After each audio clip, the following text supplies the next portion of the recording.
Small white clouds litter the sky, breaking up the monotony of the blue. Hasawe, you hear? Lily's voice lits on the breeze as they were one and the same thing. I stopped gazing into the sky to examine Lily. With a peach off-the-shoulder sweater and tan ankle-length skirt, in addition to tan sandals, she's quite a nice sight. Yeah, I'm over here, Lily, near the gate. Were you able to sneak away from Hanako? Yes, it's not common for me to go out during weekends, so I don't think she noticed anything suspicious. That and she has someone else seeing. What? That and she has someone she sees.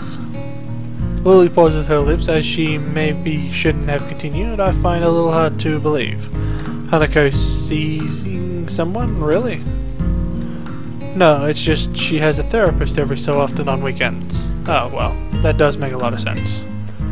Lily rubs her arm uncomfortably, and after one look at her troubled expression, I quickly move to change the topic away from Hanako. Huh? Yes.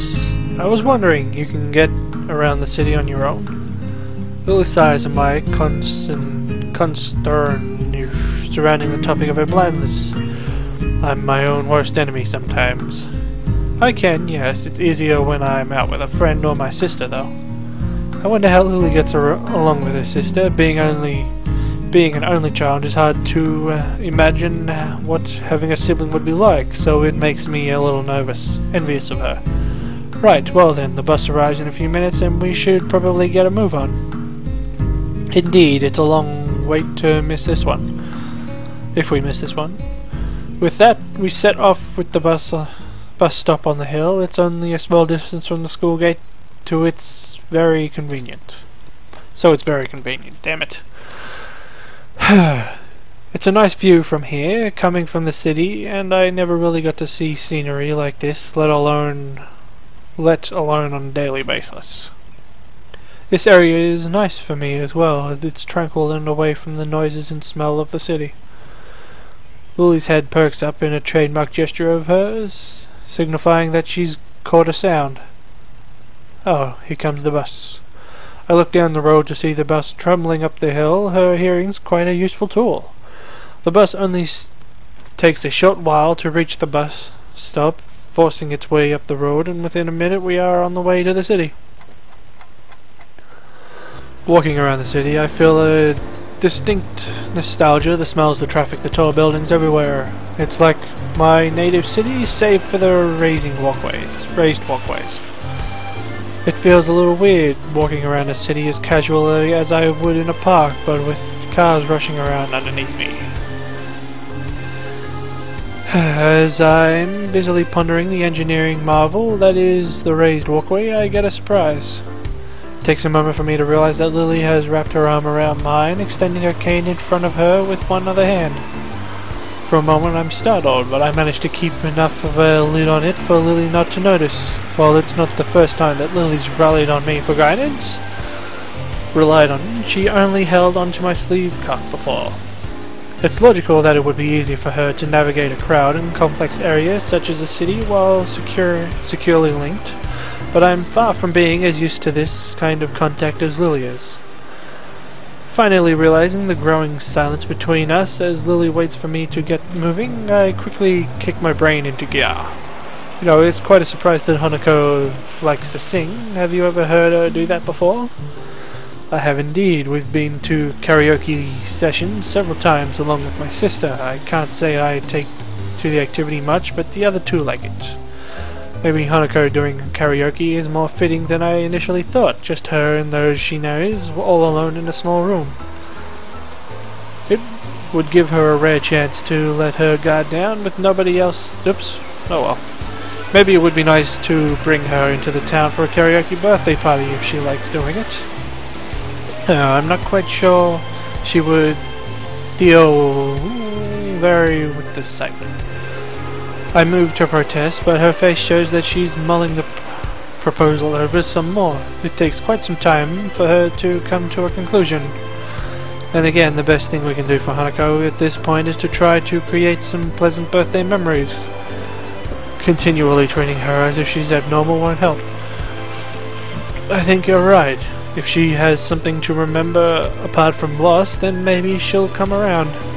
If we bought her something nice that would be every day, then maybe we'd be able to take her mind off the past and remember that she has friends. And in any case, I think Hanako can handle something like this. In the time I've spent beside her, I've learned that she isn't quite as frightfully fragile as I first thought she was. So, shall we be off? I'm not really sure about the layout of this area. Very well, I might like to suggest having something to eat first. I haven't either, so that sounds like a good plan. Maybe make sure you choose a nice place, Asao. She gives a teasing smile, one that makes me smile reflexively in response even if she can't see it. I'll make very sure I do, don't worry about it. Once inside, I order 2 slices of pie and accompanying cups of tea and take them back to our table. I'd pegged this cafe as the type to appeal to Lily, small, quiet, but well kept and somewhat upscale. Going by the dainty smile she wears, I don't really know if I chose right. It's very, very rare to not see her smiling after all. Nevertheless, I take my seat near her at the corner tables and lay down our small meals. Lily gingerly brings her hand over the slice of pie placed in front of her, delicately taking it in the aroma. Lemon pie, is it? Thank you, Asao. No problem, the tea's just next to it, so be careful not to knock it over. She nods appreciatively, but judging from the slightly weak smile she has, the warning wasn't really necessary. I suppose the sound must have tipped her off in its position. We both track onto the food without further ado, both of us remaining largely silent as we do. Lily isn't the type to appreciate discussion while eating, and I can't say I like it either. Eventually we both finish our meals, and the last of our teacups follow in short order. Lily's the first to break the silence. That was very nice, and I must say you chose quite well, Asao. This is the first time I've really had much of a look around the city, so I could really do is choose somewhere that looked nice. So, damn sorry. I feel really bad for inadvertently bringing up the subject of cider around Lily, so she didn't appear to mind. But she didn't appear to mind much, quite the opposite. She almost looks amused by my awkward attempt at an apology. You are thoughtful, Asao, but sometimes I fear that it gets the better of you. There is no need to change your speech on my account. Lily truly is pretty comfortable. I've been dealing with her condition. I still hesitate to change the subject, as I can't really say that I share her confidence in the matter. Have you lived here for very long? It seems like you have the place pretty much sorted out. She quickly waves her hand in front of her face to dismiss the notion. It's nothing like that. I've attended Yamaka since the start of high school, but I didn't walk around the city very much because Akira, my sister, picked me up and dropped me off. Alright, you mentioned not living in the dormitories until recently. It's quite a surprise. I just assumed she'd been living here since entering Yamaka at the least, which would give her a few years here. I've lived with my family for the most of my life, then I was just together with my sister, with my family having moved to Inverness long before, and Akira working long hours. I ended up having to move. Inverness? Is that somewhere in Scotland? Oh, did I not tell you? My family currently lives in Scotland, the birthplace of my mother. My father's side is mainly Japanese, though. The question of what gives Lily her looks did cross my mind every now and again, but I'd never thought to ask. That then. To be honest, I'd never have guessed. Considering you have no accent, I'm guessing you were born here. Full marks. I'm thankful for my heritage, though, as without it I'd likely not have been taught English so early in my life. And what of you, Asao? What about me? She gives a moment's thought. She probably would have thought of what to ask me before switching the topic.